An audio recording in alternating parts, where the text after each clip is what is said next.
बात है 26 जुलाई 2021 की। मुंबई के वसई बीच पर रोजाना की तरह उस दिन भी कुछ लोग घूमने के लिए निकले थे। तभी कुछ लोगों की नज़र कीचड़ में पड़े एक काले रंग के ट्रॉली बैग पर पड़ती है। उस संदिग्ध बैग को देखकर लोगों को कुछ अनहोनी की आशंका होती है, क्योंकि आजकल किसी भी क्राइम में इस तरह के बैग्स और सूटकेस का प्रयोग होना आम सा हो गया है। तभी एक आदमी इस बात की सूचना स्थानीय पुलिस को दे देता है और पुलिस सूचना पाकर कुछ ही देर में वहां पहुंच जाती है। पुलिस द्वारा जब इस बैग को खोला जाता है तो लोगों का डर हकीकत में बदल जाता है, क्योंकि उस बैग में एक लाश को भरा गया था और उस लाश का सर गायब था। मतलब उस बैग में एक सर कटी लाश थी। उसके कपड़ों और शरीर से ये तो साफ हो गया था कि वो एक लड़की की बॉडी थी और शायद उसकी पहचान को छिपाने की नीयत से ही उसके सर को काटा गया था। पुलिस अब आसपास के इलाकों में उसके कटे हुए सर की तलाश में जुट जाती है, लेकिन कहीं से भी कोई सुराग नहीं मिलता है। इसके बाद पुलिस उसकी बॉडी को पोस्टमार्टम के लिए भिजवा देती है और ये पता करने में जुट जाती है कि आखिर वो लड़की कौन थी और किसने उसको मारकर यहाँ पर इस हालत में फेंक दिया था। इसके लिए वसई पुलिस फौरन आईपीसी की धारा 302 के तहत कत्ल का केस दर्ज कर मामले की तहकीकात शुरू कर देती है। लेकिन काफ़ी कोशिशें करने के बावजूद और कई महीने गुजर जाने के बाद भी पुलिस के हाथ खाली ही रह जाते हैं। इसी बीच पुलिस लड़की की लाश, बैग, लाश पर मौजूद कपड़े आदि की अलग अलग तस्वीरें उतारकर उसके पोस्टर बनाकर पूरे महाराष्ट्र में लगवा देती है, ताकि कोई इन तस्वीरों को देखकर पुलिस को इसकी जानकारी दे सके और लाश का पोस्टमार्टम करवाकर उसके कुछ डीएनए सैंपल अपने पास सुरक्षित रख लेती है और केस में कोई क्लू मिलने का इंतजार करने लगती है। लेकिन लाख कोशिशें करने के बाद भी कोई फ़ायदा नहीं होता है और इसी तरह पूरा एक साल बीत जाता है, यानी 2022 आ जाता है।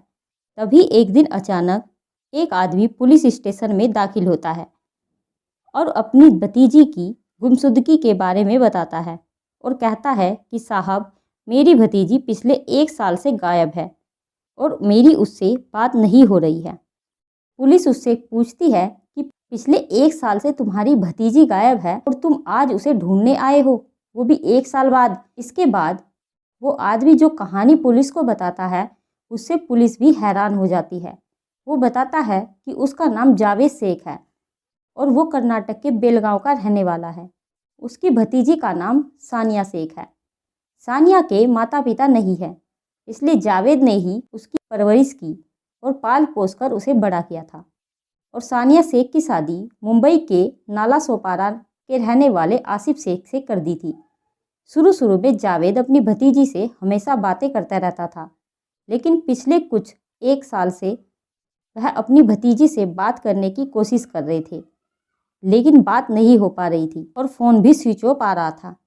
जब जावेद अपने दामाद आसिफ के नंबर पर फ़ोन करते हैं तो वह हमेशा रॉन्ग नंबर बताकर फ़ोन काट देता था। इसके बाद जावेद अपने कुछ रिश्तेदारों को साथ लेकर अपनी भतीजी सानिया से मिलने मुंबई पहुंच जाते हैं। मुंबई आने के बाद जब सानिया के घर वाले उसके ससुराल नाला सोपारा उसके घर पर जाते हैं तो वह हैरान रह जाते हैं, क्योंकि आसिफ और उसका परिवार अब वहाँ नहीं रहता था। इसके बाद वहाँ रहने वाले लोगों से पूछताछ करी जाती है तो वे लोग बताते हैं कि आसिफ का परिवार अपना घर बेचकर यहाँ से कई महीने पहले ही जा चुका है। अब जावेद बहुत ज़्यादा परेशान हो जाते हैं और जेब में पड़ी अपनी छोटी सी डायरी निकालते हैं, जिसमें वे अपने सभी जानने वालों के नंबर नोट करके रखते थे। इसी बीच उनकी नज़र डायरी में लिखे एक मोबाइल नंबर पर पड़ जाती है, जो उसके दामाद यानी आसिफ की माँ का नंबर होता है। जावेद अब उस नंबर पर कॉल करते हैं और इत्तेफाक से कॉल मिल जाता है। आसिफ की माँ से उनकी बात हो जाती है और वे पूछते हैं कि वे अपने घर पर क्यों नहीं हैं। तो आसिफ की माँ बताती है कि अब वो नाला सोपारा की प्रॉपर्टी बेचकर मुमरा में शिफ्ट हो गए हैं और वहीं पर रहते हैं। अब सानिया के चाचा जावेद और बाकी सब रिश्तेदार मुमरा पहुंच जाते हैं, जहां उनका अच्छे से स्वागत होता है और सभी घर पर मौजूद होते हैं सिवाय सानिया के, जबकि सानिया की बेटी अमायरा भी घर पर ही थी। अब सानिया के चाचा सानिया के बारे में पूछते हैं कि सानिया कहीं नज़र नहीं आ रही है, वो कहाँ है। तो ससुराल वाले जवाब देते हैं कि सानिया का शादी के बाद भी किसी दूसरे लड़के से चक्कर चल रहा था और वो अपने उसी बॉयफ्रेंड के साथ भाग गई है।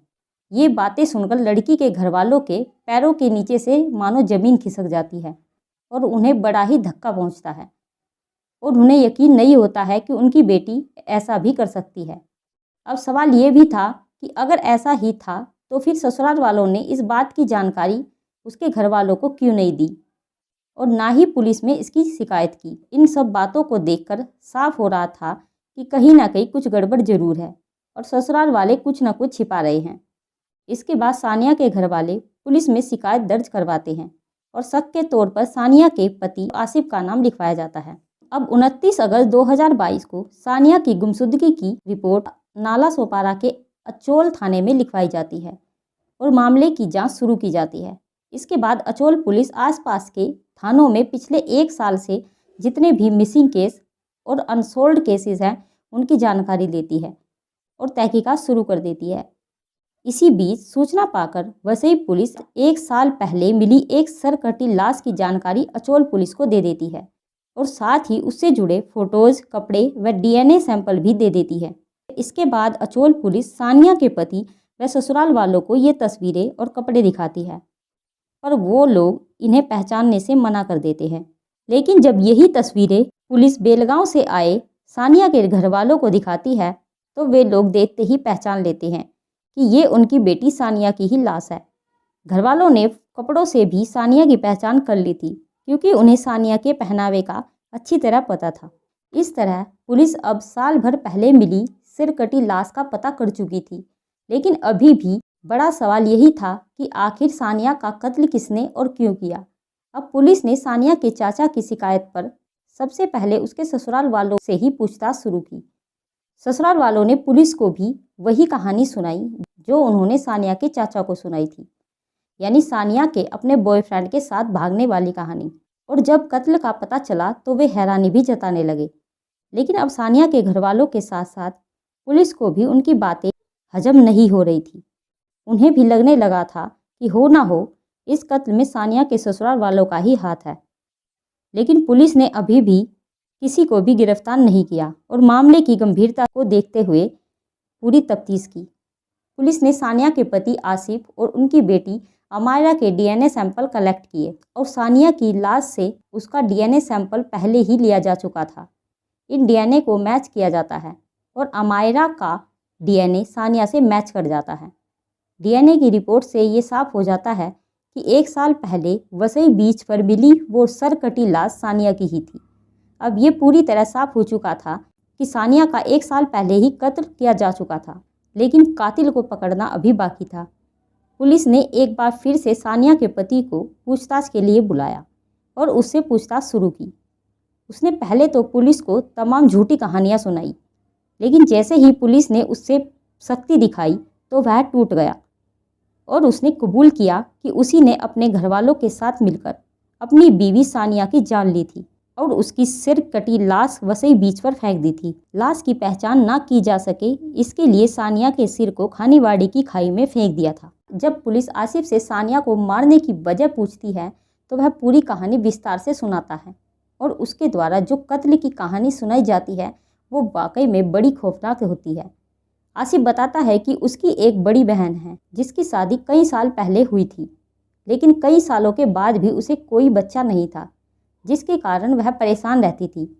फिर सानिया एक बेटी को जन्म देती है जिसका नाम अमायरा रखा जाता है। आसिफ के घर वाले आसिफ और सानिया की बेटी को उसकी बुआ को गोद देना चाहते थे, यानी आसिफ की बहन को गोद देना चाहते थे, लेकिन किसी भी माँ की तरह सानिया के लिए भी ये फैसला लेना आसान नहीं था।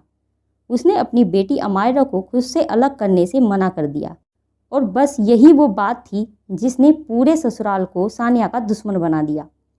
अब आए दिन उसके साथ मारपीट और लड़ाई झगड़ा होना शुरू हो गया। फिर एक दिन वो भी आया जब उसका कत्ल कर दिया गया। आसिफ और उसके घरवालों ने सानिया के कत्ल की पूरी प्लानिंग की, जिसके लिए उन्होंने बकरीद का दिन चुना। बकरीद के बहाने सबसे पहले उन्होंने सानिया की बेटी अमायरा को उससे अलग कर बुआ के घर भेज दिया, वही बुआ जो उसे गोद लेना चाहती थी। इसके बाद प्लानिंग के मुताबिक पहले उन्होंने सानिया के हाथ पैर बांधकर उसे पानी में डुबोकर मार दिया और फिर सबूत मिटाने के लिए लाश के टुकड़े कर डाले। किसी को कत्ल की खबर ना हो इसके लिए उन्होंने सिर्फ सर और धड़ को अलग अलग जगह फेंक दिया। साथ ही आसिफ और उसके घरवाले ये भी कबूल कर चुके थे कि कैसे उन्होंने हैवानियत की सारी हदों से आगे निकलकर सबूत मिटाने के लिए ना सिर्फ सानिया का सर काटकर धड़ से अलग किया बल्कि कटे हुए सर के बाल भी काटे और यहाँ तक कि चेहरे पर मौजूद तिल भी उखाड़ दिया था ताकि उसकी पहचान एक सवाल बनकर रह जाए। इस कत्ल की साजिश को छिपाने की खातिर ही वो लोग अपना नाला सोपारा का मकान बेचकर वहाँ से चले गए थे। और हद तो तब हो गई जब सानिया की लाश को ठिकाने लगाने के लिए उन्होंने अपने उसी दामाद को कैब लेकर आने को कहा जिसे वो सानिया की बेटी गोद देना चाहते थे। लेकिन इतनी कोशिशें करने और सबूत मिटाने के लिए इतना दिमाग लगाने के बावजूद आसिफ और उसके घरवाले पकड़े गए। अब थोड़ी तारीफ वसई पुलिस की भी करनी होगी जिन्होंने सर कटी लाश की ना सिर्फ अलग अलग तस्वीरें खींच रखी थी बल्कि ज़रूरत के लिए डीएनए सैंपल भी सुरक्षित रखा हुआ था। और आखिरकार इन चीज़ों की वजह से ही सानिया के कातिलों को सज़ा मिल पाई। तो दोस्तों, ये कहानी आज की वह कहानी है जिससे ये साबित होता है कि गुनाह को चाहे कितना भी छिपाया जाए एक दिन सामने आ ही जाता है।